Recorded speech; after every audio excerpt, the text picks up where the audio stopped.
ఇప్పుడే country delight యాప్ని download చేసుకోండి. Download the country delight app now.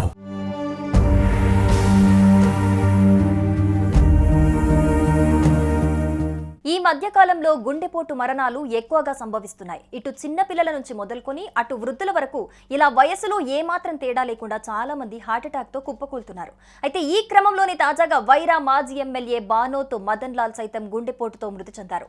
ఆసుపత్రిలో చికిత్స పొందిన ఆయన మంగళవారం ఉదయం తుది శ్వాస విడిచారు.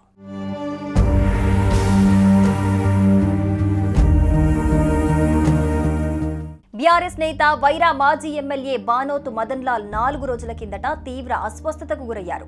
అప్రమత్తమైన కుటుంబ సభ్యులు ఖమ్మంలోని ఓ ప్రముఖ ఆసుపత్రికి తరలించారు. ఇక మెరుగైన చికిత్స కోసం అక్కడి నుంచి హైదరాబాద్ లోని ఏఐజీ ఆసుపత్రికి తరలించారు. ఇక పరిస్థితి విషమించడంతో మదన్ లాల్ మంగళవారం ఉదయం తుది శ్వాస విడిచారు.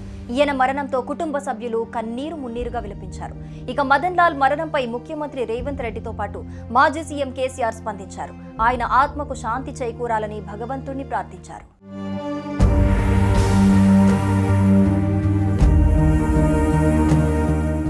ఇక మదన్ లాల్ రాజకీయ ప్రస్థానం గురించి మాట్లాడుకుంటే ఆయన మొదటిసారి 2009 ఎన్నికల్లో వైరా అసెంబ్లీ నియోజకవర్గం నుంచి స్వతంత్ర అభ్యర్థిగా పోటీ చేసి సిపిఐ అభ్యర్థి చేతిలో ఓటమి చవిచూశారు. అనంతరం 2012లో వైఎస్ఆర్సీపీలో చేరారు. 2014 ఎన్నికల్లో వైఎస్ఆర్సీపీ అభ్యర్థిగా పోటీ చేసిన ఆయన ఘన విజయం సాధించారు. అనంతరం అప్పటి పరిస్థితుల నేపథ్యంలోనే మదన్ లాల్ బీఆర్ఎస్ లో చేరారు. ఇక 2018, 2023 అసెంబ్లీ ఎన్నికల్లో బీఆర్ఎస్ నుంచి పోటీ చేసినప్పటి ఆయన ఓటమిని చవిచూశారు. ప్రస్తుతం ఆయన బీఆర్ఎస్ వైరా నియోజకవర్గం ఇన్ఛార్జిగా ఉన్నారు.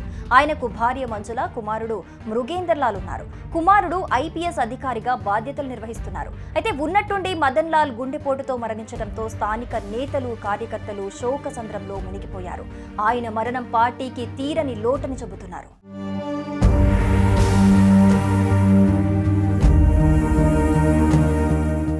సుమన్ టీవీలో మీ పర్సనల్ అండ్ బిజినెస్ ప్రమోషన్స్ కోసం కింది నెంబర్కి కాంటాక్ట్ చేయండి.